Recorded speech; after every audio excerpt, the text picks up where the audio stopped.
one thing I wish I had known is how much of China's opportunity is invisible.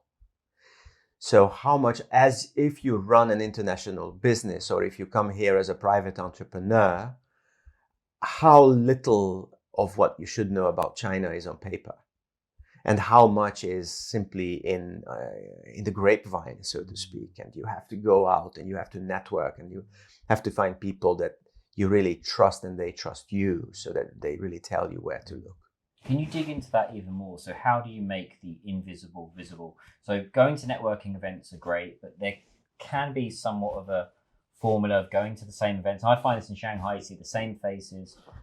What would be a real actionable point that is within that grapevine? Well, I mean, you start at the entry level. You start with the very easy stuff. Is that I personally coach a lot of executives who started working with China, or if we are lucky, actually, the best way is if I start coaching somebody before they come to the country.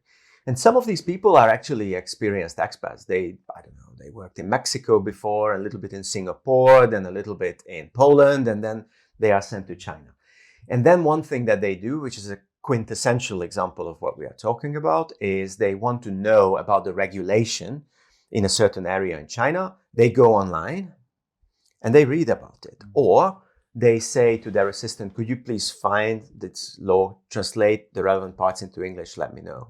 And then if somebody has been in China long enough, already knows the written law tells you very little about what is actually going to happen. And you have to learn this. You have to get used to this. Now, the interesting thing about it is that the longer you stay in the country, the more you figure out the nooks and crannies that you should know. But this is hard-earned knowledge.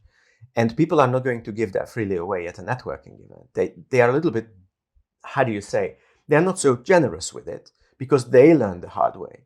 So that's why you have to build up something that is much smaller than a network, which is basically a kind of almost like a mastermind group around yourself, with people that you treat well, that you are generous with what you know and the resources that you have.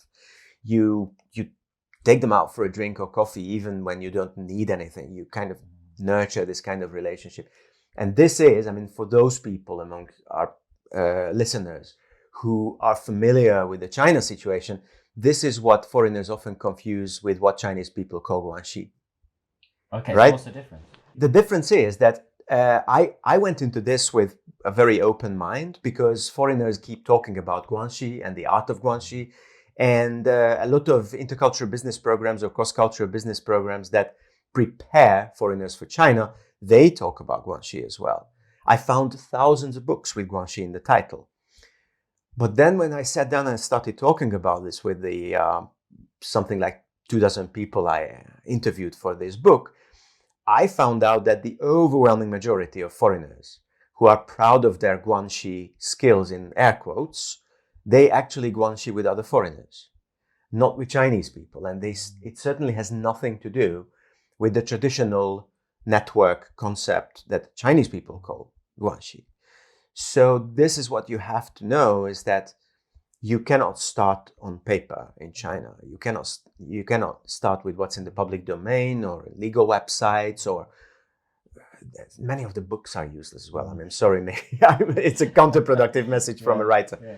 But you must know from people who recently gained insight in person.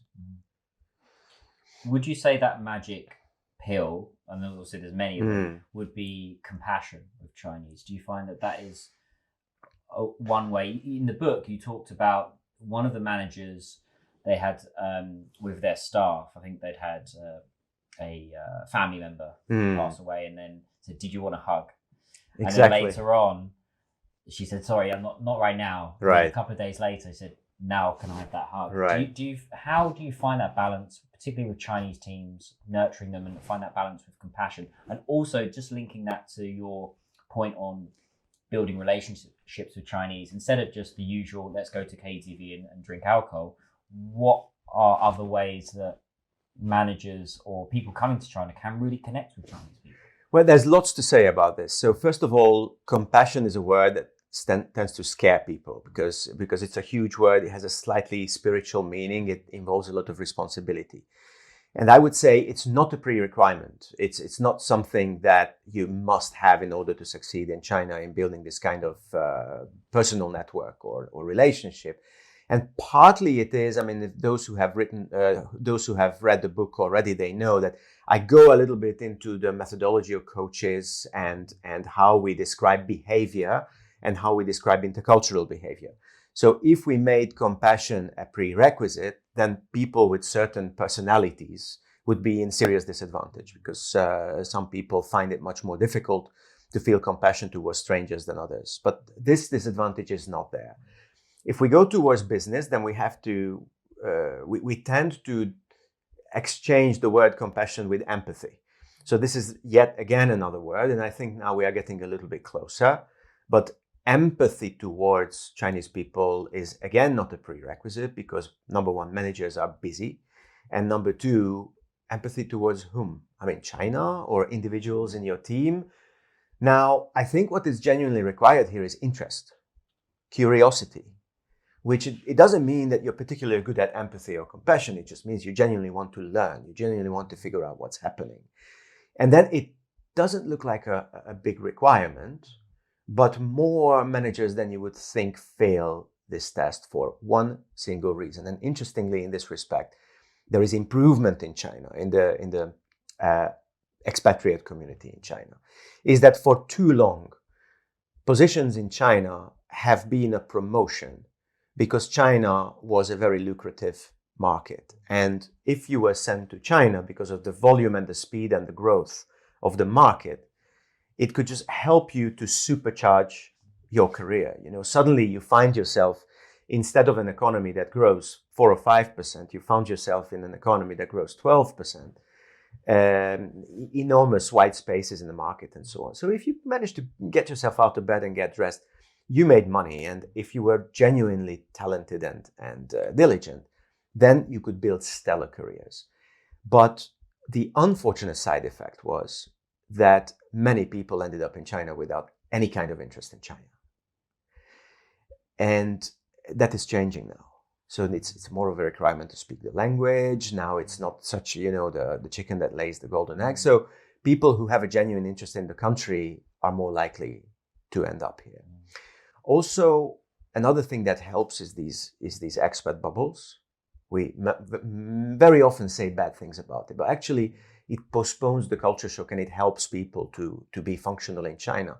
And very importantly, these expat bubbles, like for example, large multinational companies, special economic zones, the commercial centers of big Chinese cities, they attract Chinese people who want to live and work the foreign way.